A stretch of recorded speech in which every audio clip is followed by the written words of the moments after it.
नमस्कार दोस्तों, स्वागत है आपका एक और ज्ञान चर्चा में। कई बार हम सारा काम करने के बाद सोचते हैं थोड़ी देर सुकून से बैठेंगे, आराम करेंगे, पर हमारा ये चंचल मन हमें अपने साथ ऐसे ख्यालों में ले जाता है कि कब वो सुकून परेशानी बन जाता है पता ही नहीं लगता। ऐसा ही हुआ एक सेठ जी के साथ।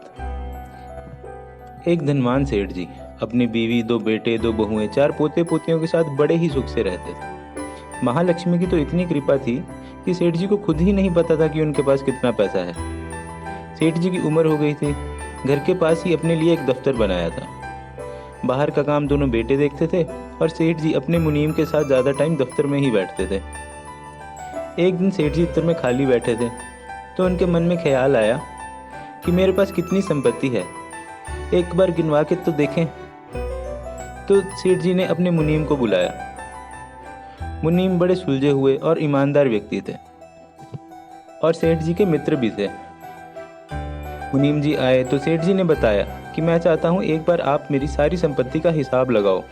हमारे पास कुल कितना पैसा है, कितनी ज़मीनें हैं, सारा हिसाब लगा के मुझे बताओ। इसके लिए मैं आपको 3 दिन का समय देता हूँ। मुनीम जी बोले ठीक है। 2 दिन बाद मुनीम जी हिसाब बना के ले आए। सेठ जी ने पूछा, बताओ भाई, कितना पैसा कमाया मैंने आज तक।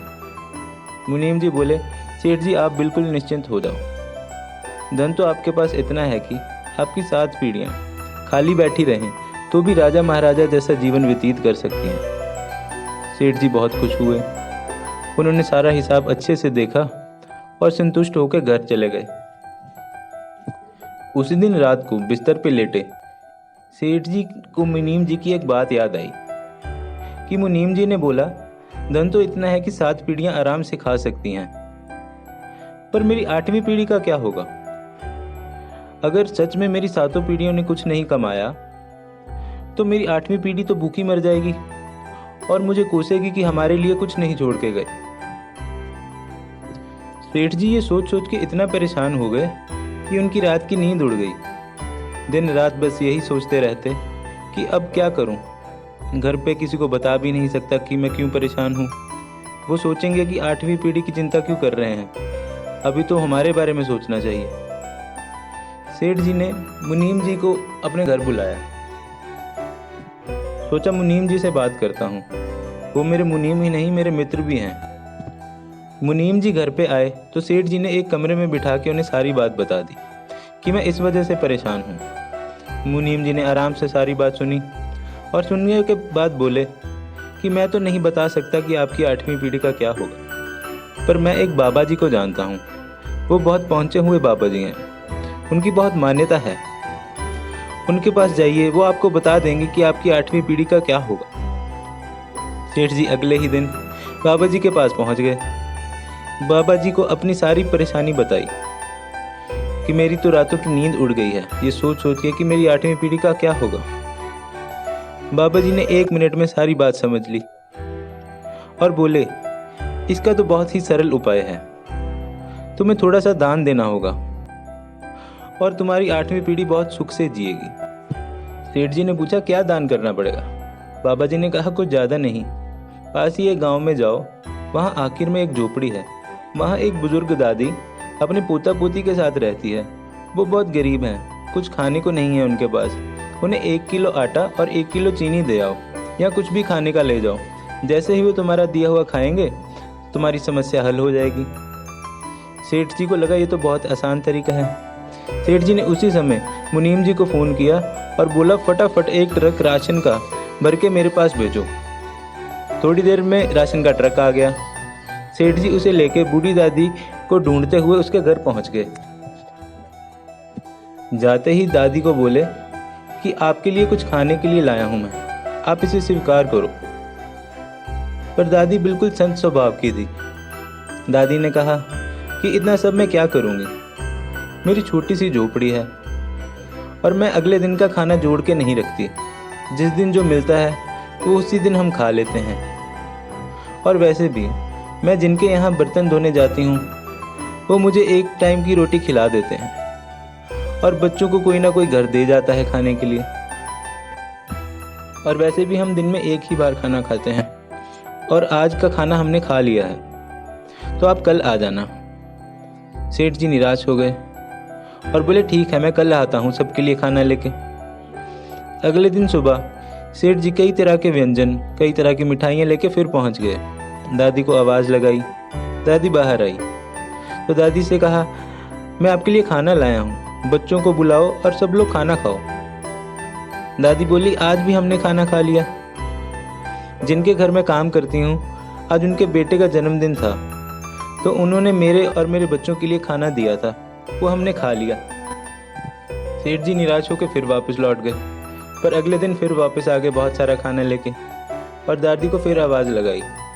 दादी, मैं आपके लिए खाना लाया हूँ, बच्चों को बुलाओ और सब लोग खाना खाओ। दादी बोली, आज तो मेरा उपवास है, आज तो मैं कुछ नहीं खाऊंगी और बच्चों का पेट दर्द हो रहा है, पता नहीं इन्होंने बाहर से कुछ खा लिया, तो आज ये नहीं खाएंगे। सेठ जी को गुस्सा आने लगा। वो सीधा वहाँ से निकले और बाबा जी के पास आ गए। आते ही बाबा जी से कहा कि मैं 3 बार गया उनके पास, वो खाना खाते ही नहीं, शायद उनकी किस्मत में ही नहीं है इतने सारे व्यंजन और मिठाइयाँ खाना। बाबा जी हंसने लगे और बोले, मैं तुम्हें ये 2 बातें ही सिखाना चाहता था। सेठ जी बोले, कौन सी 2 बातें, मुझे कुछ समझ नहीं आया। तो बाबा जी ने बताया कि पहली बात, जैसे तुमने अभी बोला कि दादी और बच्चों की किस्मत में नहीं है तुम्हारे हाथ का स्वादिष्ट भोजन, तो तुम्हें कैसे पता कि तुम्हारी 8वीं पीढ़ी की किस्मत में क्या होगा। 8वीं पीढ़ी तो छोड़ो, तुम्हारे अपने बच्चे जो तुम्हारे साथ रहते हैं, अगर उनकी किस्मत में नहीं होगा तो वो भी तुम्हारे जाने के बाद तुम्हारी करोड़ों की संपत्ति में से एक चावल का दाना तक नहीं खा पाएंगे।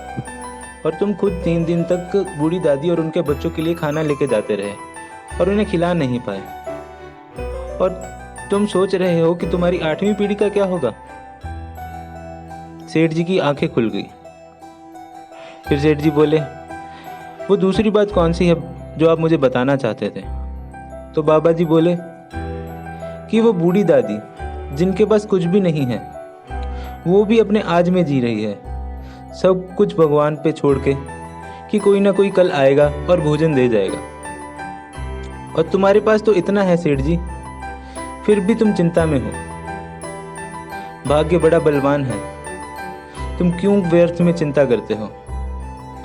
भगवान ने तुम्हें इतना कुछ दिया है, उसका आनंद लो, और कल के लिए जोड़ने से अच्छा होगा कि आज तुम कुछ दान करो और अपना आज संवारो।